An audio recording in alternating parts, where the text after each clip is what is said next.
One of the biggest concerns that patients have when they come to their consultation for a facelift is, how are my incisions going to look? How are my scars going to look?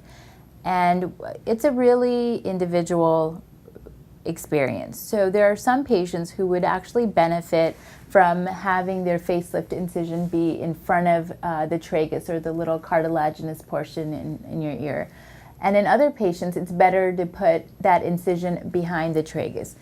A lot of patients get scared of the idea of having an incision in front of the tragus because they feel like, well, everyone's going to see my scar, everyone's going to see my incision, and I want to be a little bit more discreet. And the truth of the matter is that incision actually heals really well, regardless of whether it's placed in front of the tragus or behind the tragus. And in some people, placing it in front of the tragus actually looks much more natural than into the tragus, because sometimes what can happen is when you put an incision in the tragus, it can just pull the tragus forward.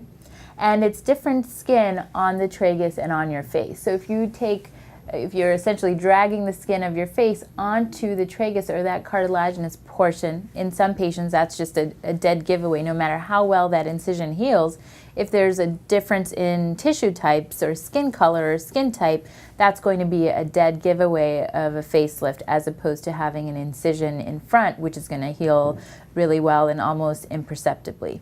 So it's really a discussion that I have with my patients, and in some patients, putting the incision in front is actually better.